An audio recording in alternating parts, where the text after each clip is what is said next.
Merry Christmas. We wish you a Merry Christmas. We wish you a Merry Christmas and a Happy Hanukkah.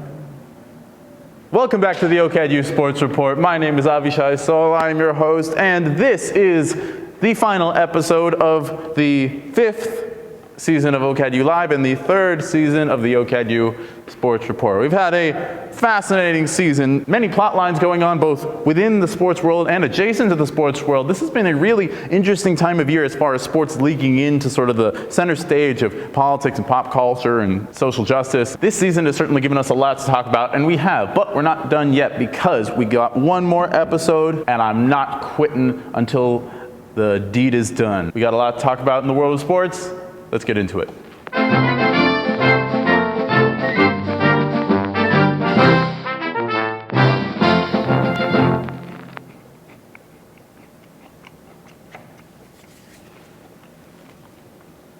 Starting off with a little local news for London, Ontario's Maggie McNeil, setting a new women's swimming record and walking home with the title of champion for not the first time, setting a new world record for the women's 50-meter backstroke with a time of 25.25 seconds. Anytime somebody from this part of the world, London, Ontario, Hamilton, Ontario, any Ontarian really sets a world record, it's reason to celebrate. And if any of my viewers are watching who are not from Ontario, get with it, man. Next, in the world of NFL football, as we start to move towards the playoffs, rankings for the teams and who's playing who and who is in and who is a real contender and who's a fake contender are really starting to get put in stone and set. Most notably, the Eagles have a stellar 12-1 record, and I can't stand to see Philly fans happy. But now in the world of hockey, some more good Toronto news. Mitch Marner set a record-breaking 23-point streak. No Maple Leaf in the history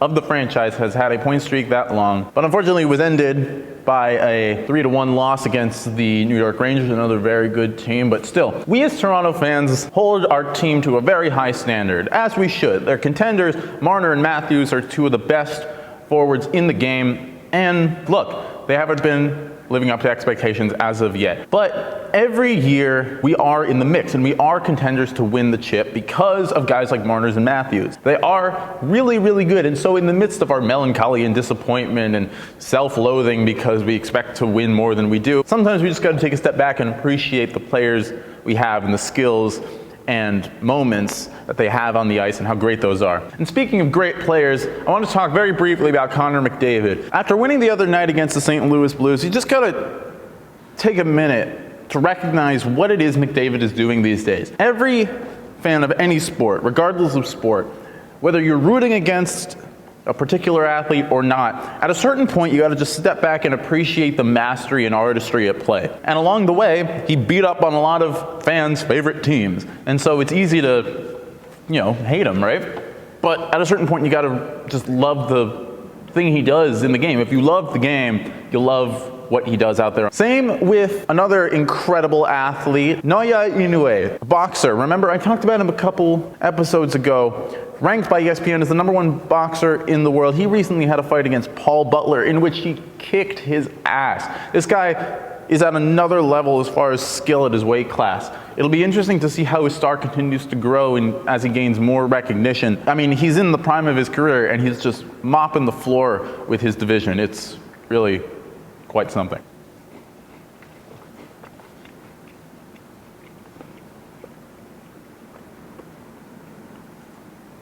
Next, in some NBA news, the NBA released some new designs for some new trophies. Lately, they've really enjoyed naming their trophies and events after the former great players of the league, and with these new trophies, there's no exception. I'll show you pictures as we go. Of course, they named the NBA's MVP trophy after Michael Jordan, generally considered to be the greatest basketball player of all time, so that one makes a lot of sense. As well as Wilt Chamberlain. Now the Rookie of the Year trophy is known as the Wilt Chamberlain Rookie of the Year. The Sixth Man of the Year trophy is known as the John Havlicek Sixth Man of the Year, great sixth man for the Bill Russell era Boston Celtics. And the Defensive Player of the Year trophy is now named after the great Hakeem Olajuwon. All deserving. But there are a couple weird ones. For example, the Most Improved Player award is now known as the George Mikan Most Improved Player, which is a little weird, right? Because Mikan was good all the time. Like, he never won an MIP. The MIP didn't really exist.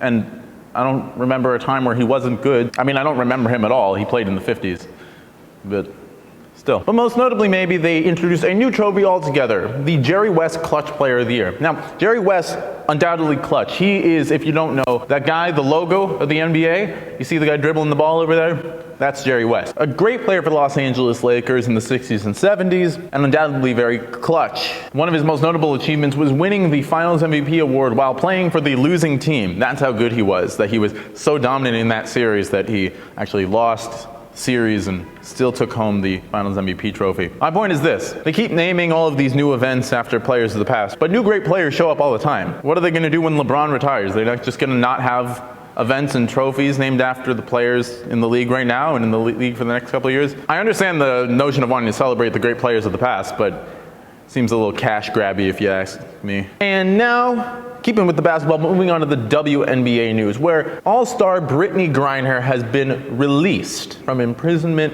in Russia. If you haven't been following this story, it's one of the most notable sports stories of the past year. Brittany Griner is an WNBA star, and while playing overseas during the off-season, she was caught in possession of marijuana, a big no-no in Russia, and she was imprisoned over there. Now, the legality of that was debated, and of course the idea that possession of weed is a criminal, imprisonable offense is, debated, but that's almost beside the point in this context. The point is that after months of deliberation and fighting in the press, fighting on the legal level, fighting on the political level, Griner has been released back to the States. It's as happy an ending as I suppose we could have gotten in such a situation, but I don't think we can fully let this go as Brittany Griner returns home. Obviously, we're happy to have her back. Obviously, it's an achievement and a victory, but this is just another example of Russia screwing with people, and I don't want to get too political because that's not what the show is about, but at a certain point. But now moving on to the biggest sports story in the world right now, the World Cup, where we had Argentina versus France in the finals. We had a absolutely storybook World Cup for the Argentinian team and their superstar and veteran and leader, Lionel Messi. Messi is 35 years old, and he's sort of eyeing the end of his career. He's obviously still effective, and the end of his career is as far away as he wants it to be. But, once you get past 35, the next big moment in an athlete's career is retirement. It's just the way it works in professional sports. But like with McDavid and like with LeBron James, it's important to analyze Messi, not just in the case of this most recent event as a World Cup champion, but also in what he's been to the sport throughout his career. And for this, I want to compare and contrast to another soccer superstar, Cristiano Ronaldo. Now, regardless of most recent controversy surrounding Ronaldo and his contract, we're just going to look at him within a historical lens here. Ronaldo is almost a prototypical, picturesque soccer scoring superstar, right? He's tall. He's an incredibly accurate striker. He's got moves. He's got the athleticism. He's really handsome, which is unnecessary in the game, but it plays into his marketability and the way we sort of remember his name and his face throughout history. He looks and plays like he was built in a soccer lab, right? But Messi does not fit into those criteria. Messi is not particularly tall. He's not a exceptional physical athlete. He's not any bigger or stronger or even really that much faster than the next soccer player. But he's one of those rare players, and this exists within lots of sports. The kind of player who won't beat you with his body, and he won't beat you with his speed, but he'll beat you with his noodle. He'll beat you with his brain and with his skills. Guys like Larry Bird in basketball, right? Not fast or strong or jump really high, but just smarter and more skilled, coordinated, balanced than everyone else, right? Someone like Roger Federer in tennis, right? His matches against Rafael Nadal. Nadal was always the superior athlete, right? He would hit these rocket shots across, and his serves were deadly, and he could cover incredible ground. And not to say that Federer couldn't, but Federer had the superior career not because he was a superior physical athlete, but because he was just more skilled. Messi is the same way, and it is notable because those guys often resonate more with fans than the other kind of superstar. Why is that? It's because the fans can relate more. There's this thing in basketball that says big men don't sell shoes. Why? It's because when a fan buys a pair of an athlete's shoes and puts them on, it's because they want to, in some way, even if they don't even realize it, they want to embody some of that athlete's skills in their own game, right? It's hard to relate to somebody like Ronaldo or Shaq or Ovechkin because most fans can't move that fast or aren't that strong or can't jump that high or can't dominate with their physical bodies just because most people aren't like that, right? And so it's hard to relate to those superstar athletes. But with Messi and with Federer, with Bird, and all the others, there's a relatability because fans can aspire to do the moves and to think the game the way those stars do rather than these stars. And for our final segment, this week's Athlete of the Week. This week's Athlete of the Week is producer Leo.